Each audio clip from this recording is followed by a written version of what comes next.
Bueno, estas no son simplemente pues clases pues sí, es un curso de nuestra confesión, pero también debemos de verlo como clases, como cultura general y también puede ser como un taller en específico para evangelizar. Si nosotros somos cristianos, pues tenemos que compartir nuestra fe y algo que está siempre implícito es el arrepentimiento y la fe. Es lo que no debe faltar en nuestras predicaciones. Si perdemos de vista esto, como que ya pierde la esencia de la iglesia. La mayoría de las iglesias cristianas, pues de hecho todas debemos hablar del arrepentimiento y de la fe, pero el hecho de tenerlo por escrito debe ser un recuerdo de que no debemos de restarle importancia, porque tristemente eso pasa a veces en ciertas iglesias o círculos evangélicos. Bueno, número 6, el arrepentimiento y la fe. Nuestra Convención Nacional Bautista dice lo siguiente: creemos que el arrepentimiento y la fe, y son 4 puntos, primero, son requisitos indispensables para la salvación. Y desde aquí se marca esa pauta, hermanos. No podemos ser salvos sin el arrepentimiento y la fe. A veces algunos empiezan a dividir y decir, no, necesitas la fe. Nada más la fe, el arrepentimiento, pues no es tan esencial. Entonces, nosotros creemos que ambos van muy de la mano y es lo que vamos a ver. Jesús, hermanos, habló del arrepentimiento. Si nosotros vamos a Lucas capítulo 13, Él enseñó acerca de esto, es lo que predicaba. Así que nadie mejor que nuestro maestro, pues para establecer este principio. A mí me llama la atención por qué da esta respuesta. Aquellos que le preguntaron acerca de las muertes que a veces nos toma por sorpresa, ¿verdad? Y él no se metió en cuestiones de la predestinación de Dios. Dice, ¿por qué mataron a aquellos? ¿Por qué sucedió que Pilato mandó asesinar unos en el templo? ¿Por qué a unos les cayó una torre? Que eso mismo se los planteó Jesús. Jesús nunca entró en un debate teológico o hablar de la predestinación. Él habló en sus respuestas acerca de la necesidad del arrepentimiento y la fe. Fíjense lo que dice el versículo 3. Les digo que no, al contrario, si ustedes no se arrepienten, todos perecerán igualmente. Y dice el versículo 5, les digo que no, al contrario, si ustedes no se arrepienten, todos perecerán igualmente. También vámonos a Marcos capítulo 1. Es algo, otra vez, nuestro Señor Jesús es el que dejó esa pauta, pero me gusta mucho porque ese es bien claro parte del mensaje que Jesús predicaba. 1:15 dice Marcos, el tiempo se ha cumplido, decía, y el reino de Dios se ha acercado. Arrepiéntanse y crean en el Evangelio. Eso predicaba Jesús, hermanos. Entonces, nos debería de indignar si alguien quiere quitar eso del Evangelio a la hora de compartir, ¿no? Y decir, tú nada más necesitas la fe, cree en las promesas, acéptalo como Señor y Salvador, y Él tiene un plan maravilloso para ti. Te esperan moradas eternas, solamente tienes que creer. Pero, pues, ¿dónde quedó el arrepentimiento? Entonces, en nuestra confesión de la Iglesia Bautista Peniel, abrazamos lo que todas las iglesias bautistas de nuestra convención damos por sentado, que abrazamos, pero a veces es desconocido, ¿verdad? Por eso estamos haciendo nuestra declaración de la misma confesión de fe de nuestra convención bautista. Dice el número 2, recuerden, pues podemos seguir leyendo más pasajes, pero para avanzar un poco más, dice que el arrepentimiento es hacia Dios y la fe hacia Cristo Jesús, y que están íntimamente relacionados. Siempre que hablemos a alguien para venir a los pies de Cristo, ese es el mayor enfoque. Les vamos a hablar de arrepentimiento, pero porque les estamos dejando bien en claro que hay un juez justo y contra él transgredimos. Y la fe es el único intermediario que nos puede poner en paz con el Padre. Y tenemos estos pasajes. Vamos a leer Hechos 20:20. Dice: bien saben cómo no rehuí declararles a ustedes nada que fuera útil y de enseñarles públicamente y de casa en casa, testificando solemnemente tanto a judíos como a griegos del arrepentimiento para con Dios y de la fe en nuestro Señor Jesucristo. Entonces, nuestra confesión de ahí saca el arrepentimiento, mayormente es para con Dios, y la fe es a la persona de Jesús. Pero al mismo tiempo nos dice que es algo que está íntimamente relacionado. Y de esas citas que tenemos ahí, podemos ir a Hebreos capítulo 6, versículo 1. Dice: por lo tanto, dejando las enseñanzas elementales acerca de Cristo, avancemos hacia la madurez, no echando otra vez el fundamento del arrepentimiento, de obras muertas y de la fe en Dios. Fijan, está muy relacionado porque aquí te dice, la fe no solamente es en Cristo Jesús, pero también en Dios. Conocemos, ¿no? Ya habíamos pasado en la persona de nuestro Dios, Padre, Hijo y Espíritu Santo. Solamente creemos que hay un solo Dios, pero es un Dios en tres personas. Entonces, por eso es que se ve muy entrelazado, muy relacionado uno de otro. El arrepentimiento hacia Dios y la fe hacia Cristo Jesús. Y número 3, acerca del arrepentimiento y la fe, son la obra del Espíritu Santo en el corazón. Y aquí vamos a ir a Ezequiel.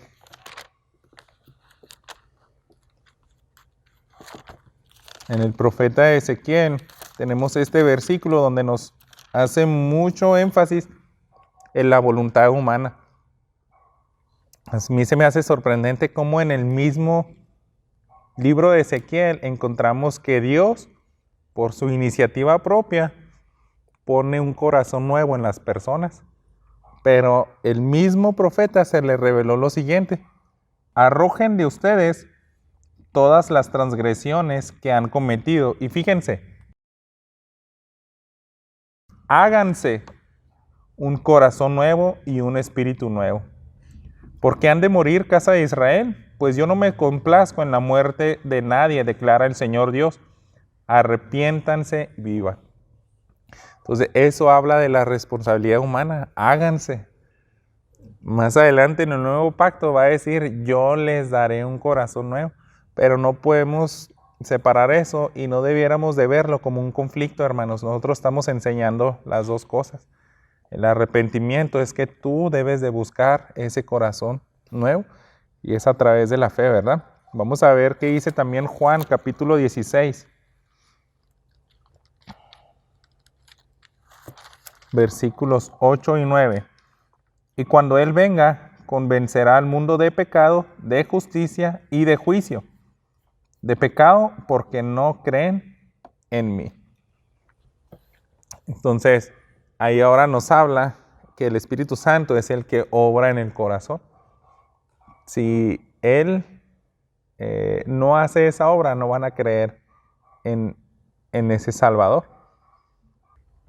Vamos a ver qué más dice aquí. Creemos del arrepentimiento y la fe. Número 4, ya el último inciso de esta declaración número 6. Que por medio de ellos el pecador convicto, sinceramente contrito, vuelve a Dios y reconoce a Cristo como su Salvador personal, mediador único y Rey. Ahí es cuando ocurre, ¿no? la salvación. Y tenemos este pasaje de Isaías 55. Abandone el impío su camino y el hombre malvado sus pensamientos, y vuélvase a Dios, que tendrá de él compasión, al Dios nuestro, que será amplio en perdonar.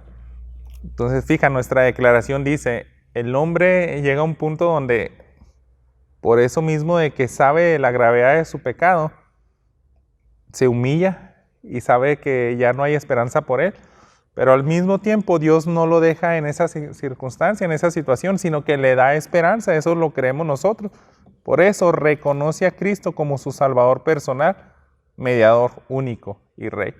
Por eso Isaías dice, al mismo tiempo que se conmueve el hombre malvado de sus pensamientos, llega un punto donde dice, sí tengo que humillarme. Ya se abrió mi entendimiento y pude ver qué tan perverso soy, pero dice, no te quedes ahí. Dios es amplio en perdonar. Eso predicamos nosotros, hermano. Muchos evangélicos se pueden molestar y decir, no hables del arrepentimiento, pueden llegar al cielo solamente con la fe. Háblales de que Dios Él les espera con los brazos abiertos, pero no se puede separar eso, hermanos. Es triste que sí hay evangélicos que a veces hasta nosotros mismos nos puede dificultar. Si le estás hablando a alguien, es que no es tan fácil confrontar el pecado. Pero, se fijan, nuestra declaración dice que el sinceramente contrito. Cuando tú a alguien le puedes preguntar, dame tu testimonio de salvación, ¿cómo es que ejerciste tu fe en Dios? Y si separan esa convicción de pecado y la quitan y nunca hubo en su testimonio, entonces hay que tener cuidado, porque es una obra que el Espíritu Santo hace. Número 15 de la Confesión de Westminster, ellos en su apartado hablaron del arrepentimiento para vida. ¿Cómo lo explican los hermanos? En esta semana, platicando con un hermano me dice, oye, ¿y por qué no pusiste la Confesión Bautista de Londres de 1600 y cacho? Y le dije, pues es que se trata también de mediar, de ver siglos atrás qué creen los cristianos y no solamente los bautistas, sino a mí me gusta esta confesión porque es donde les decía, se involucraron más pastores y más horas que en cualquier otra confesión. Es muy extensa, pero es para promover esa unidad. Y ellos hablan acerca del arrepentimiento para vida. Lo siguiente dice, el arrepentimiento para vida es una gracia evangélica. Y esta doctrina referente a ella debe de ser predicada por cada ministro del evangelio, tal como la fe, como la de fe en Cristo. Fíjense, ellos lo tienen también muy, muy unido. No separaron la fe de Cristo del arrepentimiento. Y nos dejaron esas citas, Hechos 11 y 18. Se fijan, estos mismos creyentes hacen otra declaración de fe, hablan del arrepentimiento, acuñaron un resumen de lo que entienden por arrepentimiento, que no contradice lo de la Convención Bautista, sino al contrario, las dos se complementan. Entonces, vamos a ver qué nos dice Hechos 11, 18. Dice, al oír esto se calmaron y glorificaron a Dios diciendo, así que también a los gentiles ha concedido Dios el arrepentimiento que conduce a la vida. Y el contexto es que judíos decían, no nada más nosotros, Dios derramó su gracia para que los gentiles se pudieran arrepentir. Nosotros nos arrepentimos porque se nos explicó que matamos a nuestro Salvador. Pero no nada más a nosotros se nos dio esa gracia, ese regalo, también a los gentiles. Lucas 24, 47 es como nos plantea la gran comisión en este evangelio. Dice, y que en su nombre se predicará el arrepentimiento para el perdón de los pecados a todas las naciones, comenzando desde Jerusalén. Y es la gran comisión instituida por Jesús, tanto en Lucas, en los demás evangelios. Por eso ellos dicen, se debe de predicar por cada ministro del evangelio.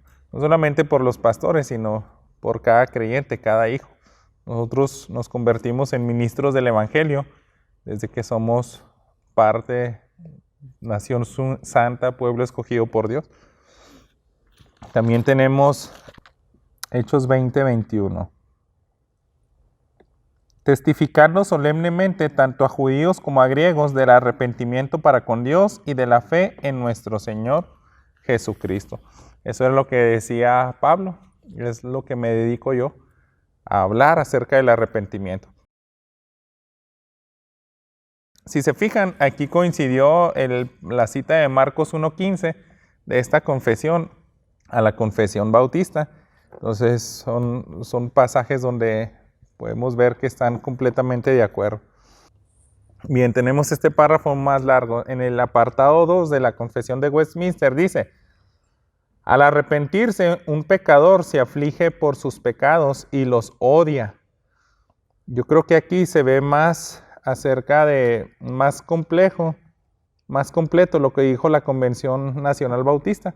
Pero fíjense cómo lo redactaron ellos. Se aflige por sus pecados, y no solamente se aflige, sino que los odia, movido no solo por la vista y el sentimiento del peligro, sino también por lo inmundo y odioso de ellos, que son contrarios a la naturaleza, a la santa naturaleza y a la justa ley de Dios. Y al comprender la misericordia de Dios en Cristo para los que están arrepentidos, se aflige y odia sus pecados, de manera que se vuelve de todos ellos hacia Dios, proponiéndose y esforzándose para andar con Él en todos los caminos de sus mandamientos.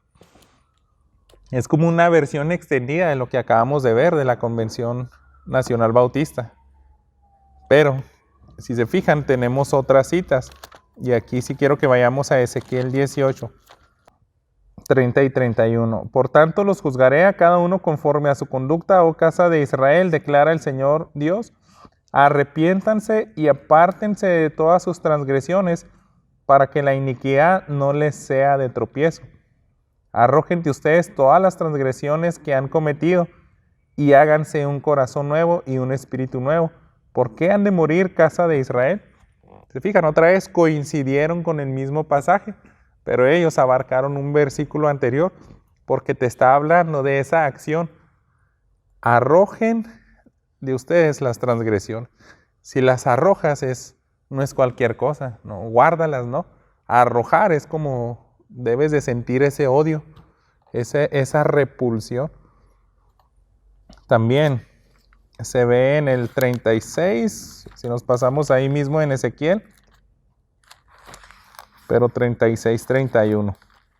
Entonces se acordarán de sus malos caminos y de sus obras que no eran buenas, y se aborrecerán a ustedes mismos por sus iniquidades y por sus abominaciones. ¿Se fijan cuál es el contexto de eso, hermanos? De que Él dice, no lo voy a hacer por ustedes, sino lo haré por mi propio nombre. Les voy a dar el corazón nuevo. Y ese mismo capítulo que nos habla del nuevo pacto, de que Dios va a actuar en la regeneración, está hablando de la responsabilidad de ellos, a tal grado que van a aborrecer todos los ídolos que tenían antes. Tenemos más citas. Dice Joel 2, versículos 12 y 13. Aún ahora declara el Señor, vuelvan a mí de todo corazón, con ayuno, llanto y lamento. Rasguen su corazón y no sus vestidos. Vuelvan ahora al Señor su Dios, porque Él es compasivo y clemente, lento para la ira, abundante en misericordia, y se arrepiente de infligir el mal. Cuando compartamos el Evangelio, hermanos, es una realidad de que Dios obra misteriosamente y a cada uno los llama distinto hacia el arrepentimiento. En algunos puede ser un grado más profundo la convicción de pecado que de otras personas.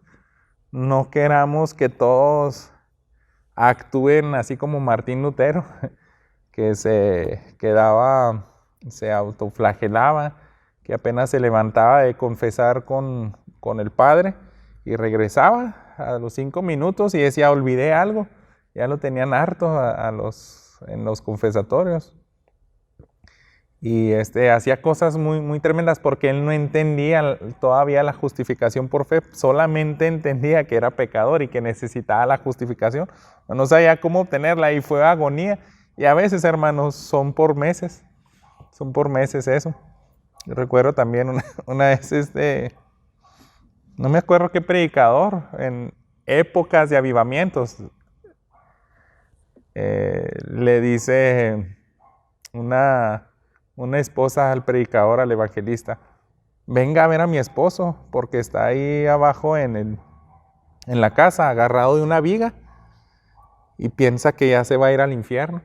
Entonces Dios está haciendo una obra, y él lo vio llorando y clamando, y así con mucha desesperación, y se asoma y lo ve, y le dice a la esposa: no, ahí déjenlo que se cocine otro rato.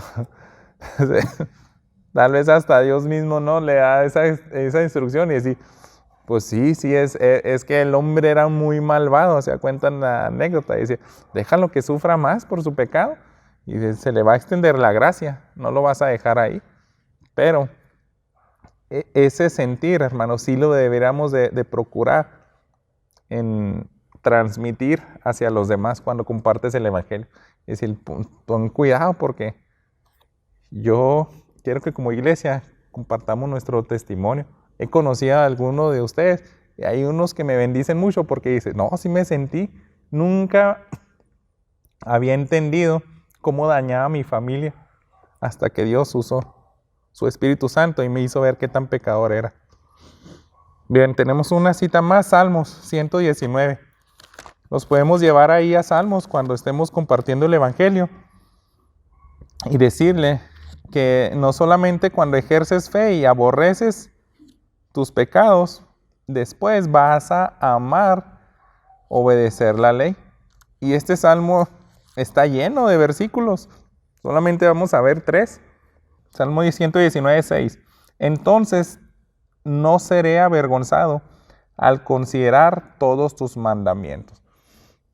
Él está hablando, yo los quiero considerar.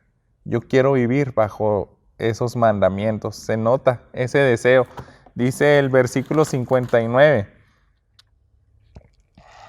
Consideré mis caminos y volví mis pasos a tus testimonios.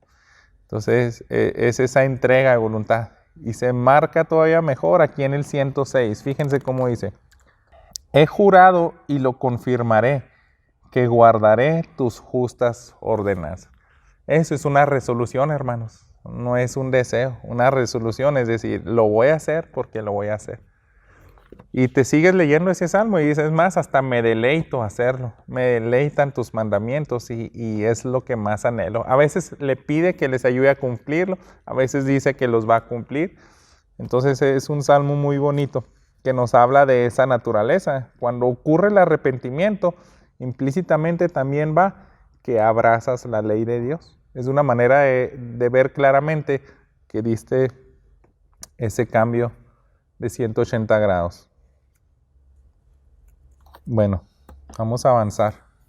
Dice, número 3 de esta confesión, aun cuando no debe confiarse en el arrepentimiento como una satisfacción por el pecado o una causa de perdón para ya que el perdón es un acto de la pura gracia de Dios en Cristo, Sin embargo, es de tanta necesidad para todos los pecadores que ninguno puede esperar perdón sin arrepentimiento. Otra vez, tanto como la confesión bautista y la de Westminster hacen énfasis en eso, no lo puedes separar. Pero vamos a ver paso por paso. Aquí ya nos viene Ezequiel 36, 31. Es el versículo del nuevo pacto. Dice los versículos 31 y 32. Ya los habíamos leído, si no me equivoco. Dice, entonces se acordarán de sus malos caminos, de sus obras que no eran buenas, y se aborrecerán ustedes mismos por sus iniquidades y por sus abominaciones. Y 32. No hago esto por ustedes, declara el Señor Dios, sépanlo bien. Avergüéncense y abochórnense de su conducta, casa de Israel. El énfasis aquí, hermanos, es que el perdón sí tiene que ver mucho con nuestra voluntad, pero proviene del Padre. Eso nunca lo debemos de olvidar. Por eso, en el contexto de este capítulo 36, si leemos el 22, dice, dile a la casa de Israel, dice el Señor Dios, no es por ustedes, casa de Israel, que voy a actuar, sino por mi santo nombre, que han profanado entre las naciones a donde se fueron. O sea, el hombre pide perdón, pero el que lo da es Dios. Esa es la acción, ese es el énfasis que debemos de hacer. Dios es el que perdona. Si nos aseguramos del arrepentimiento, tenemos pasajes como Juan que dice, el que viene a mí yo no lo echo afuera, pero siempre debemos dejar bien claro que ese perdón es únicamente lo otorga el Padre. Romanos 3:24, también vamos a ver acerca de este perdón, de que es pura gracia. Romanos 3:24, todos son justificados gratuitamente por su gracia, por medio de la redención que es en Cristo Jesús. Y Efesios 1:7, en Él tenemos redención mediante su sangre, el perdón de nuestros pecados según las riquezas de su gracia. Si Dios no derrama esa gracia que es inmerecida, pues no hay perdón para nadie, hermanos. Todo tiene que ver con Él. Y vamos a ver Hechos 17:30. Por tanto, habiendo pasado por alto los tiempos de ignorancia, Dios declara ahora a todos los hombres en todas partes que se arrepientan, porque Él ha establecido un día en el cual juzgará al mundo en justicia por medio de un hombre a quien Él ha designado, habiendo presentado pruebas a todos los hombres cuando los resucitó de entre los muertos. Así que de ese punto, cuando Pablo hace esta declaración en Atenas, ya sabemos de que va a englobar a toda la humanidad, no solamente a los que le escucharon ahí en el Areópago, que sabíamos el contexto, eran personas que no sabían nada de Jesús, no sabían nada de la resurrección, pero dice Pablo, ya Dios puso un alto, ahora todos se tienen que arrepentir. El único medio para la vida eterna, para el perdón de los pecados, tiene que haber arrepentimiento, y ahí les apunta hacia Jesús. Lucas 13, pues es el mismo pasaje que vimos nosotros también de cómo Jesús habló del arrepentimiento. En nuestra época, tal vez en esta década ya no es popular, pero en décadas anteriores teníamos lo que eran las 5 leyes espirituales. Y te hablan del arrepentimiento, pero cuando lees esos apartados no te hace tanto énfasis. De hecho, ni siquiera llaman al arrepentimiento. Te dicen que lo necesitas, pero no te dice arrepiéntete. Es más, algunas oraciones del pecador que se hicieron bajo el contexto de estas leyes espirituales, es decir, te doy gracias por tu perdón, pero dice, nunca se lo pediste, acepto tu perdón, pero no dice, humíllate y quebrántate, y como en esta confesión, decir, tienes que aborrecer a tu pecado. Entonces, por eso tenemos ese versículo de Lucas 13:3. Les digo que no, al contrario, si ustedes no se arrepienten, todos perecerán igualmente. Vamos a avanzar. Dice, así como no hay pecado tan pequeño que no merezca la condenación, así tampoco ningún pecado es tan grande que pueda condenar a los que no se arrepienten verdaderamente. Así que es una manera también de dar esperanza. Primero que nada, los tienes que confrontar y decir, no minimices tus pecados. Y le puedes leer Romanos 5:12. Por tanto, tal como el pecado entró en el mundo por medio de un hombre, y por medio del pecado la muerte, así también la muerte se extendió a todos los hombres, porque todos pecaron. Y Pablo hace esa declaración, todos pecan. Y aquí, hermanos, nosotros pecamos no porque a veces no andamos al 100, sino que simplemente como nuestra naturaleza es pecadora, nuestros actos reflejan eso. Pecamos porque tenemos una naturaleza pecaminosa, y eso es porque entró en un solo hombre. Y al mismo tiempo vamos a leer Isaías 1:18. Vengan ahora y razonemos, dice el Señor. Aunque sus pecados sean como la grana, como la nieve serán emblanquecidos. Aunque sean rojos como el carmesí, como blanca lana quedará. Eso da esperanza, hermanos. Es decir, no, pues quién sabe si conmigo ya no aplica eso. Ya no, mi caso es diferente al tuyo. Pero no, dice, Dios puede perdonar lo más terrible que pudiéramos hacer. Número 5. Los hombres no deben quedar satisfechos con un arrepentimiento general de sus pecados, sino que es el deber de todo hombre procurar arrepentirse específicamente de sus pecados específicos. Y me gusta esta confesión porque dicen, tienes que saber bien exactamente cómo arrepentirte. Vamos a leer qué dice Salmo 19:3. Guarda también a tu siervo de pecados de soberbia, que no se enseñoreen de mí, entonces seré íntegro y seré absuelto de gran transgresión. Esa es una oración, hermanos, del salmista, y pongamos atención porque ¿qué es lo que está pidiendo él? Primero, ora hacia Dios, porque sabe que contra él peca, pero lo dice, guárdame de pecados de soberbia. ¿Por qué? Porque nosotros somos orgullosos y no los queremos confesar. Y primero que nada, pues te tengo que pedir a ti que me los reveles. Es como también decía David, ¿no? El salmista, examina mi corazón, examina, porque yo a veces lo quiero ocultar, pero me gusta esta oración, el pasaje que ellos pusieron, empezando por nosotros, para que no haya esa soberbia y que soltemos todo, hermanos. También tenemos Lucas 19:8.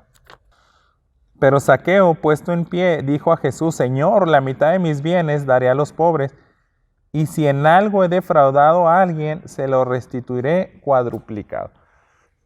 Entonces a Zaqueo también le interesaba, y ya me puse a cuentas con Dios, pero ¿qué tal si defraudé a alguien? Ayúdenme porque tal vez yo perdí la cuenta, olvidé algo. Pero si vienes tú y me dices, oye, aquí está la fecha y todo esto me cobraste, entonces yo le restituyo, porque él sí busca ese arrepentimiento, ¿se fijan? Hacia tanto con Dios, pero también con las personas. Y debemos de transmitir eso y creer, ¿no? Como Iglesia Bautista Peniel, nuestro arrepentimiento va en todas direcciones. Bueno, ahora sí. Número 6. Todo hombre está obligado a confesar privadamente sus pecados a Dios, orando por el perdón de ellos. Al confesarlos y apartarse de ellos, hallará misericordia. Así también el que escandaliza a su hermano o a la iglesia de Cristo debe estar dispuesto a declarar su arrepentimiento a los ofendidos. Por medio de una confesión pública o privada, con tristeza por su pecado, los ofendidos deberán entonces reconciliarse con él y recibirlo en amor. Aquí es donde les digo que ya entra ya directamente cómo ejercemos ese perdón. Nos tenemos que humillar primero delante de Dios, también delante de algún hermano, pero también con la iglesia. Porque si somos parte de un cuerpo, hermanos, afectamos a todos.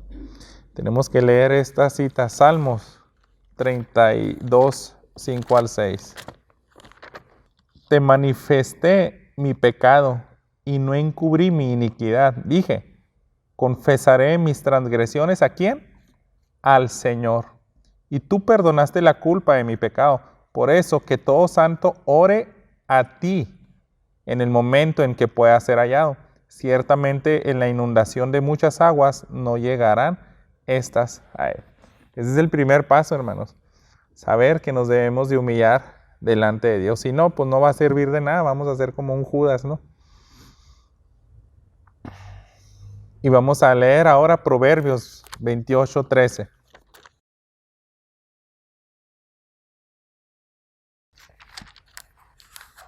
Es algo que debemos de inculcarlo y hacerlo como cultura de nuestra iglesia, hermanos. Por eso me gusta, ¿no? Estaríamos, ahora sí me atrevo a decir, incompletos con la confesión bautista. Porque aquí nos está hablando ir todavía más práctico. Dice Proverbios 28:13, el que encubre sus pecados no prosperará, pero el que los confiesa y los abandona hallará misericordia. Debemos de ser distinguidos por eso, hermanos, como iglesia. Y si no, pues si vas a querer una membresía en Peniel, vas a tener que aprender a humillarte, porque es algo que todos necesitamos continuamente. Esa práctica, ¿verdad? Es lo más sano que pudiéramos hacer. Si podemos también poner un buen ambiente aquí, se va a prestar a la sanidad, hermanos. De eso se trata, de santificarnos, de no... alguien decía, cuando confiesas públicamente, pues haz de cuenta que eres crucificado, estás expuesto a la vergüenza de todo. Pero por eso esta confesión te dice, los ofendidos deberán de entonces reconciliarse con él y perdonarlo. ¿Por qué? Porque ya se humilló. No quedarse así sin esperanza, ¿no? Si realmente hizo obras dignas de arrepentimiento, hay que recibirle con perdón. Tenemos Santiago 5:16. Por tanto, confiésense sus pecados unos a otros y oren unos por otros para que sean sanados. La oración eficaz del justo puede lograr mucho. Si nos quedamos nada más con eso, tú confiésale a Dios y ya es suficiente y no tienes por qué confesarle a nadie más tu pecado. Pero a veces sí tenemos que hacerlo, hermanos, porque pecamos específicamente con alguien de la congregación o alguien más.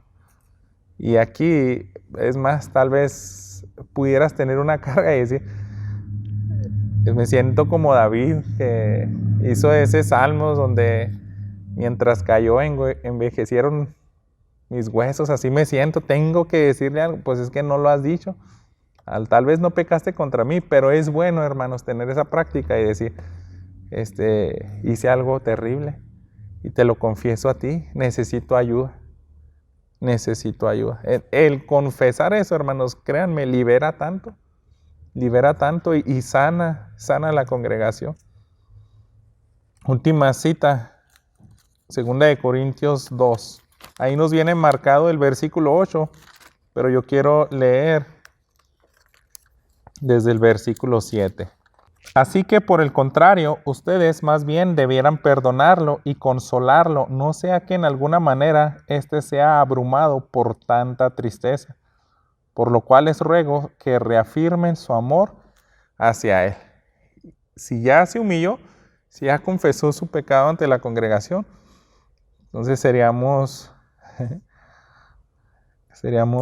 muy mala congregación si le decimos, no te perdonamos, que Dios te perdone, pero hasta aquí llegas con nosotros.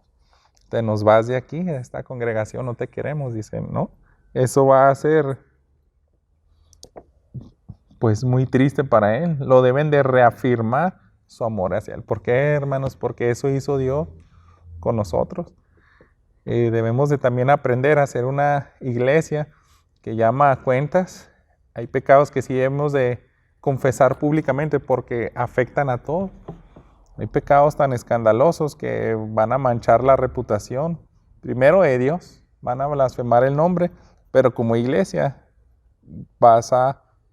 nuestros actos, mis actos, como miembro de esta congregación, puede traer consecuencias a la reputación de toda la iglesia.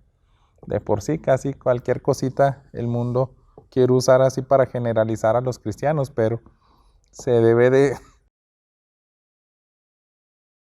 de pedir perdón también públicamente.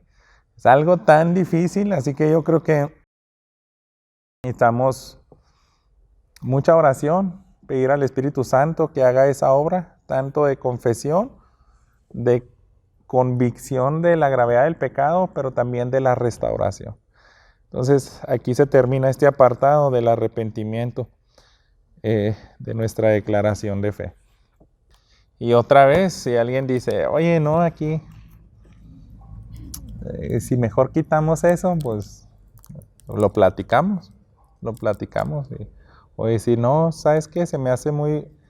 Yo en lo personal, hermanos, digo, acá como que hasta me emociona porque decir, como iglesia nunca hemos considerado una confesión de fe, pero es bonito ya tener mis convicciones y saber qué creo y qué es lo que yo me puedo identificar y decir, mira, esto creo, esta es nuestra declaración de fe de Peniel. Estas son nuestras convicciones y yo estoy de acuerdo con ello. O sea, me gusta. Tal vez incompleta, tal vez no perfecta, pero es más con ese anhelo de ser bendición.